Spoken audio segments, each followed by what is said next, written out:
Tem uma coisa que eu precisei de mais de 40 anos para entender. Sabe aquela voz interna que parece não parar de falar na nossa cabeça? Falta de opinião, de fala, de diálogo interno, que faz a gente acreditar que está nos protegendo, que quer apenas o nosso bem. E eu entendi que essa voz não é quem eu realmente sou, não é o que eu realmente penso. E eu comecei a enxergar ela de uma outra forma, e aí tudo começou a mudar. Eu vou fazer uma analogia aqui, vamos ver se fica até um pouquinho mais claro de entender como eu penso. Pense num diamante bruto, recém-tirado da terra, né? Ele está coberto de camada de argila, de areia, de mineral, de um monte de coisa que foi se depositando ao longo de muitos e muitos anos, né? Camada em cima de camada. E o diamante lá dentro não consegue enxergar o próprio brilho. Não porque o brilho sumiu, não existe mais, mas porque está completamente encoberto. Ele não enxerga nada além dessas camadas. E assim com as nossas autocríticas e padrões que a gente adquire, sombras, né? São camadas que vão sendo acumuladas ao longo da vida. Em especial na infância, que é quando o cérebro é uma esponja, né, de alta intensidade, absorvendo emoção, fala do ambiente, sem nenhum tipo de filtro. E aí vem com isso, né, crenças que a gente ouve por aí, medos que a gente pega de outras pessoas e um monte de expectativa que a gente vai internalizando como nossa, mas que não é. E com o tempo essas camadas elas vão se solidificando ao redor de quem a gente é de verdade. E o diamante, dentro de tantas camadas, ele quase esquece que é um diamante, né? Nem consegue mais enxergar o seu brilho natural, da sua essência e o potencial de brilho ainda mais forte que ele pode ser depois de ser bem lapidado. E o problema nunca foi o diamante. Não adianta sacudir, não adianta dar uma lavadinha, né? Essas camadas precisam ser removidas com cuidado, com atenção, uma a uma, como um bom lapidador, sem brutalidade, mas com consciência e com a compaixão de saber que essas camadas também tiveram um papel, que foram importantes, mas que agora não servem mais e podem ir. Então esse é um dos nossos principais trabalhos, né? Lapidar, revelar pouco a pouco o diamante mais puro, brilhante e valioso que sempre esteve dentro de nós. Oi, meu nome é Soninha e esse aqui é o Mix Energias. E hoje eu quero conversar com você sobre algo que por muito tempo eu não enxergava como um problema em mim. A crítica, em especial a autocrítica. Primeiro porque simplesmente eu não enxergava que eu era uma pessoa crítica, né? Eu dizia que era apenas minha opinião, mulher forte de opinião. Segundo, porque eu passei anos justificando que essa era uma voz da razão. É uma voz que só queria o bem, que só queria proteger. Mas essa voz estava tão enraizada dentro de mim que eu nem percebia. Para mim, essa voz era eu. O ponto de virada foi quando, há alguns anos atrás, eu comecei a ouvir dos meus filhos e do meu marido que eu era muito crítica. Eu discordei, porque para mim, de novo, era apenas a minha opinião. Eu tinha convicções e eu queria expor o que eu penso. Sempre buscando o que eu achava que era o melhor. Até que eu comecei a olhar para isso de verdade. E a minha crítica construtiva, que sempre sabia e dizia como melhorar, como corrigir, como evoluir, o que fazer, o que deixar de fazer. E eu achava que essa exigência era uma qualidade, na verdade, né? Que era a minha força para o aprimoramento das coisas. Mas não era. Ou se era, estava misturado com muita coisa bem diferente. Eu percebi que eu não me cobrava para crescer. Eu me cobrava porque, no fundo, eu achava que eu não era boa o suficiente. E sabe, fica muito difícil perceber essa voz. Porque essa voz não grita. Pelo contrário, né? Ela parece a voz da sabedoria, a voz da razão, né? Que participa em cada decisão, cada projeto, cada momento que você vai se colocar para o mundo. Bem, ela me diz, né? Acho que você não está pronta. O que as pessoas vão pensar? Se é para fazer, tem que fazer bem feito. E eu ouvia isso e achava que era prudência, né? Que era responsabilidade, que era humildade. E eu levei muito tempo para entender que isso, na verdade, era medo. Imposto pela crítica excessiva de não decepcionar, de atender aos mais altos padrões. E foi na terapia que eu comecei a olhar de verdade para essa parte de mim. E o que eu encontrei nessa busca me surpreendeu bastante. Eu percebi que não era só uma voz, era uma estrutura inteira que foi construída dentro de mim ao longo dos anos e realmente eu nem enxergava. De onde vêm essas camadas? As origens são diversas, mas 3 delas costumam influenciar fortemente essa estrutura interna. A raiz número 1, né, a infância, a gente absorve, né, como criança, como eu disse, somos uma esponja absorvendo os olhares dos adultos, as expectativas, os medos, os padrões, né, e quando eles chegam repetitivos, mesmo que com muito amor, mesmo que sem nenhuma intenção de machucar, de fazer mal, eles acabam virando uma voz dentro da gente. Né? Eu não estou dizendo, não estou colocando culpa aqui na minha família, nos meus pais, eu tenho certeza que eles fizeram o melhor que eles podiam, assim como eu faço para os meus filhos. Mas não tem jeito, né? Esponja sem filtros, né? Vai absorvendo tudo que está na volta, muitas vezes nem como realmente o fato aconteceu, mas sim como ela percebeu naquele momento. A raiz 2 são experiências que ficaram sem acolhimento. Toda vez que você errou e não recebeu aquele tudo bem, né? Você tenta de novo, mas no lugar um silêncio pesado, ou uma crítica, ou uma decepção sentida, né? Essa experiência fica registrada no nosso corpo, não tem como. É aquela sensação de que falhar significa algo sobre quem você é, e não é, aí que o problema nasce. Né, entender que o que ficou gravado como eu não sou suficiente, na verdade foi aquele momento difícil, talvez eu não tive o suporte necessário para processar, né, são coisas completamente diferentes. E hoje eu busco cortar esses padrões, né, que eu aprendi a repetir, um dia eu chego lá. A raiz 3, né, o mecanismo de proteção, e essa foi a justificativa que mais me sustentou, né, minha autocrítica aí por anos e anos.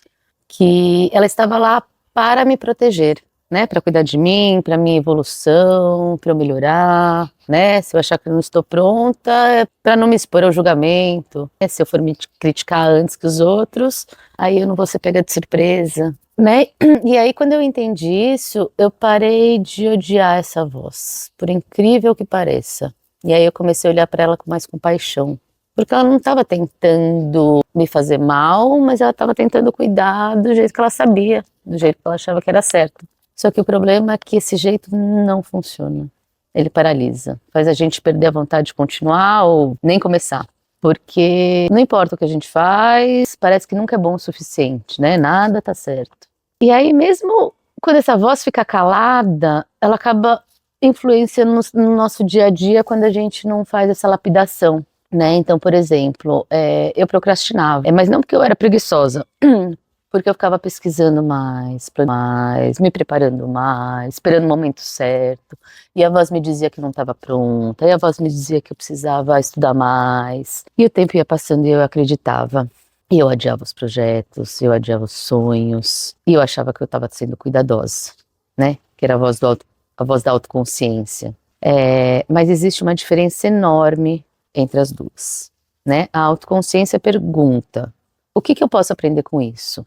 E a autocrítica, como eu fui capaz de errar assim, né? Um é o chicote, o outro vem com carinho e compreensão. Esse canal Mix Energias é uma grande prova disso na minha vida.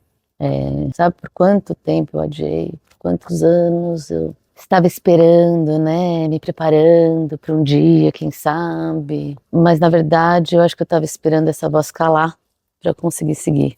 Porque ela não se cala por conta própria. Eu precisei olhar para ela de fora, como observadora, né, entendendo que eu não preciso mais obedecer essa voz, que ela na verdade não me faz bem.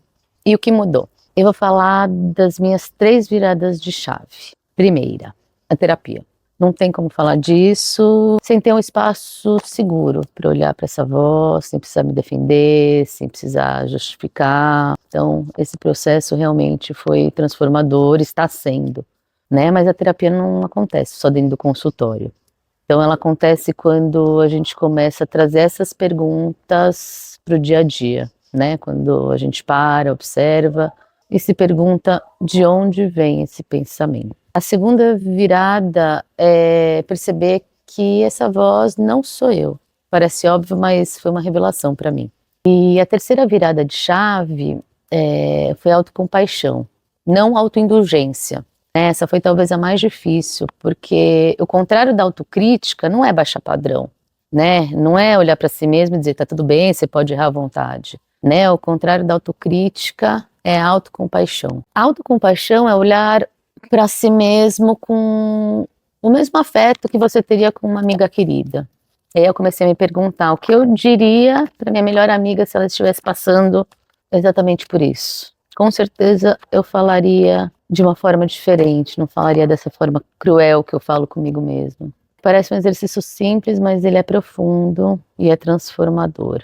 Mas eu não estou curada dessa autocrítica ainda, estou em processo, mas hoje eu sei que o processo é o próprio caminho, né? E esse canal existe justamente porque eu estou nesse processo. Se eu fosse esperar para me curar, eu nem teria começado. Então, quero propor aqui 3 perguntas que eu aprendi, né, e que eu uso quando essa voz aparece, tá? Guarda elas e usa também quando elas vierem. Elas são simples, mas são poderosas. A pergunta 1, isso é um fato ou é uma interpretação, né? Quando a voz diz, você não está pronta, né, isso é um fato verificável ou uma história que você está contando para você mesma, né, uma narrativa?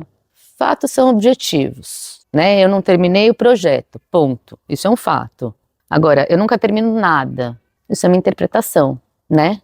E as interpretações, elas podem e devem ser questionadas, né? Aí a pergunta 2. O que eu diria para alguém que eu amo? Né? Essa pergunta ativa a autocompaixão e de um jeito muito concreto. Se a sua melhor amiga viesse até você e dissesse exatamente o que você está dizendo para si mesma, o que você responderia para ela? Provavelmente algo muito mais gentil, muito mais acolhedor. Então, a gente merece essa mesma gentileza. E a pergunta 3, quem em mim está falando isso agora? Essa é a minha favorita e talvez a mais profunda. A voz que te critica hoje é muitas vezes uma versão antiga de você, né? Ou de alguém que te moldou, seja o ambiente, sejam pessoas, né? Uma criança que aprendeu que ela não era suficiente, ou um adolescente que carregou responsabilidades demais e que aprendeu que isso era obrigação e não uma escolha, ou um adulto que internalizou que ser exigente demais consigo mesmo é a única forma, né, de ser levado a sério. Enfim, quando você se pergunta quem em mim está falando isso de verdade, você cria uma distância entre você e a voz. E essa distância é libertadora. Você pode até ouvir, mas você não vai precisar mais seguir. Você não vai sentir que é o certo a seguir. E se você chegou até aqui, eu imagino que essa voz também existe dentro da sua cabeça, né? Em alguma versão, em algum volume, em alguma quantidade. Mas eu quero que você saiba que você não está sozinha. E essa voz, que na grande maioria das vezes é muito cruel, não é quem você é, não é a sua verdade. É uma parte que precisa de atenção e lapidação para ser transformada. Ela não precisa de obediência. Eu precisei de um longo processo para começar a enxergar isso e eu ainda estou nesse processo, nesse caminho. Mas cada vez que eu escolho criar, que eu escolho me colocar, aparecer aqui mesmo com a voz presente, falando que não tá bom, né? Eu tô escolhendo não me deixar paralisar por ela. E esse canal em si é uma dessas escolhas. E agora me conta aqui embaixo nos comentários qual é a frase que a sua voz mais repete dentro da sua cabeça. Porque eu acredito que quando a gente nomeia essas partes, quando a gente olha para elas com atenção e compaixão, ela perde o poder que tem sobre a gente. E a gente começa a enxergar muito além. Eu espero que esse vídeo tenha trazido um pouco de luz, insights importantes para você. Se ressoou, compartilha com alguém que também pode fazer bem ouvir. Curte o vídeo, clica, compartilha, ativa o sininho. Vamos junto, porque tem muita coisa legal ainda para a gente explorar junto. Beijo, com carinho e muito boas energias. Eu sou a Soninha Ben, esse é o Mix Energias e eu te espero no próximo vídeo.